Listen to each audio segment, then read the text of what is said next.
Kwa jina anaitwa Anko Tununu. Leo nipo katika kijiji cha Matadi kilichopo wilaya ya Siha mkoani Kilimanjaro. Katika mambo mengi yanayojitokeza katika kategori yetu ya maisha ya shambani, hadithi zetu, leo tuna hadithi moja tamu sana katika kijiji cha Matadi. Matarajio ya uwanja wetu wa BRM Stadium kuhakikisha tunatumia uwanja wetu vizuri na kisha tunapata pointi 3 kwa kila mechi. Na ndivyo ilivyo kwamba kauli yetu ya kwamba kila mechi ni historia mpya kwetu sisi Innovative FC. Katika kijiji cha Matadi kina wakazi wengi, wanakaa maeneo ya Kilimahewa, lakini eneo kubwa linalofahamika sana ni la Kilimahewa. Ukiwa unazungumzia Matadi basi unazungumzia hayo maeneo. Lakini katika kitongoji cha Kilimahewa kuna vitongoji vingine mfano Nafco na maeneo mengine kadha wa kadha. Lakini kuna vijiji vya jirani, kwa mfano Lozlin, kuna Mji Mwema. Huko kote ni karibu kabisa, kuna zinduka, ni maeneo ambayo yanaifanya Matadi iwe maarufu sana. Lakini leo nataka tuzungumzie jambo moja katika maisha ya shambani, hadithi zetu. Tunazungumzia kuhusiana na swala zima la uwanja wa michezo, hususan mchezo wa mpira wa miguu, soka, kabumbu, gozi la ng'ombe. Katika kijiji cha Matadi kuna mtu mmoja anaitwa Baltazar, mwenyekiti wa chama cha mpira wilaya ya Siha. Jambo lolote lililofanyika hapa la mdau wetu, ndugu wetu Baltazar Momoya, ni jambo la kuigwa, ni jambo la kihistoria katika kata na wilaya na mkoa. Baltazar yeye kwa jina maarufu sana wamezoea kumuita BRM. Kwa maana nyepesi ni kwamba ni Baltazar Momoya. Ana story ndefu sana ya maisha yake katika mpaka amefikia hapo alipofika. Takriban 50% ya ajira watu wanazipata kutoka kwa Baltazar au BRM. Lakini kwa sasa ninavyozungumza amefikia katika kipengele cha uwekezaji. Unaposoma kitabu cha Robert Kiyosaki cha Cash Flow Quadrant, kinaeleza kuhusiana na maeneo manne. Inaelezea kwa habari ya walioajiriwa, waliojiajiri, wafanya biashara na wawekezaji. Sasa Baltazar amevuka katika kipengele cha wafanyabiashara, ameenda katika kipengele cha uwekezaji. Na uwekezaji ameufanya katika maeneo mbalimbali. Ameufanya katika maeneo ya misitu, amefanya mashambani, vile vile katika ardhi, kimaanisha kwenye migodi na kadhalika. Lakini jambo kubwa katika maisha ya shambani, hadithi zetu leo, ni katika swala zima la michezo. Katika masuala ya shambani pia, burudani ya soka katika maeneo ya hapa nchini Tanzania ni jambo la kawaida kabisa. Maeneo ya shambani unapokutana na uwanja mzuri, inakupa picha kwamba katika eneo hilo kuna mshikamano, katika eneo hilo kuna maadili ya kijamii, katika eneo hilo kuna maanisha wazi kwamba kuna kupiga hatua katika maendeleo fulani.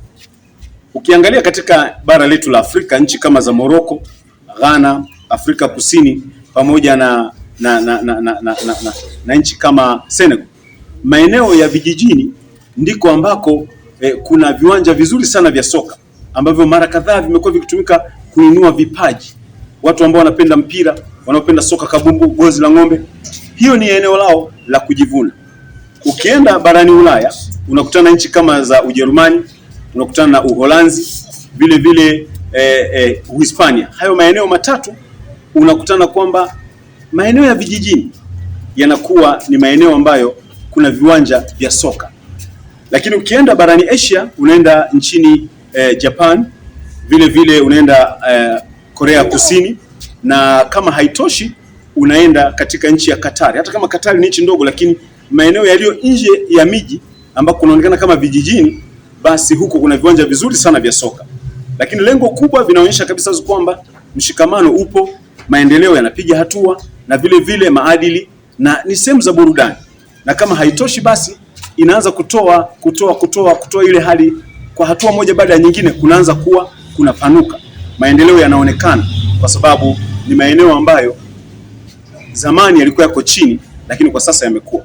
Ukienda bara la Amerika ya Kusini, katika nchi za Brazil, unaelekea Argentina, na vile vile unaenda Uruguay, huko kote maeneo ya mashambani kuna viwanja vizuri sana vya soka, na hata haya maeneo yote yanayokutajia katika mpira hawajambo.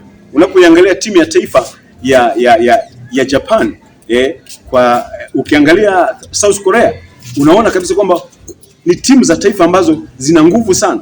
Unapoangalia Brazil, unapoangalia Argentina kwa kina Messi, unapoangalia maeneo kama Hispania, unaona kabisa timu za taifa zina kiwango kikubwa sana, kwa sababu zinakuwa zinastawisha wachezaji kutoka level ya chini kabisa, kuanzia vijijini.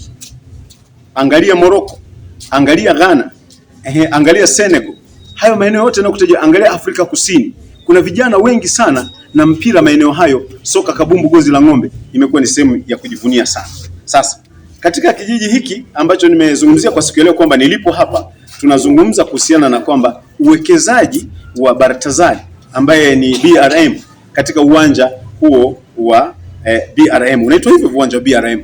Sasa uwanja huo wa BRM, sikuzungumza na mwenye BRM, lakini katika maisha ya shambani, hadithi zetu, nikaona nizungumze na mkurugenzi mtendaji wa BRM Stadium ambaye si mwingine bali ni Saidi Mbungi. Anazungumzia kuhusiana na kile ambacho kimefanyika. Matarajio ya uwanja wetu wa BRM Stadium kuhakikisha tunatumia uwanja wetu vizuri, kisha tunapata pointi 3 kwa kila mechi, na ndivyo ilivyo kwamba kauli yetu ya kwamba kila mechi ni historia mpya kwetu sisi Innovative FC. Lengo letu kubwa ni kupanda championship na baadaye kuisaka ligi kuu. Wito wako kwa mashabiki wa Mji Mwema, Roslini, Matadi, West yote hii? Wito wetu ni kwamba waje washabikie timu yao. Hamasa ndio kila kitu katika timu, hivyo waje na watarajie kuondoka na matokeo ya pointi 3 kwa kila mechi. Na nataka nikuhakikishie, katika eneo la mashambani kuwa na uwanja kama huu, angalia kwanza hilo eneo, changing rooms. Hakuna timu yoyote katika ligi daraja la pili au ligi daraja ya kwanza inaweza ikawa na changing rooms kama hizi zilizoko hapa kwa BRM. Angalia pitch hiyo, angalia eneo ambalo wachezaji, ingia kwenye eneo ambako wanabadilishia nguo, angalia eneo ambalo marefali wanakaa, angalia eneo ambako madaktari wanakaa, angalia mazingira yenyewe kwa ujumla. Nataka nikwambie, achana na hichi kitu. Baltazar apewe kongole yake kutokana na uwekezaji huu, lakini pia wananchi wengi wanajivunia kuwa na Baltazar.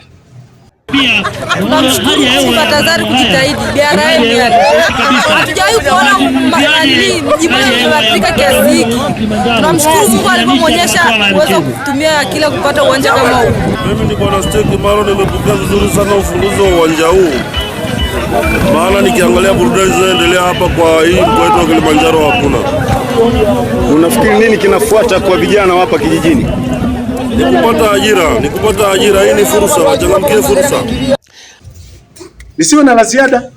Mimi ni Anko Tununu, panapo majaliwa katika maisha ya shambani, hadithi zetu, panapo majaliwa inshallah, fi amanillah. Nikutakie siku njema na mapambano mema ya kimaisha.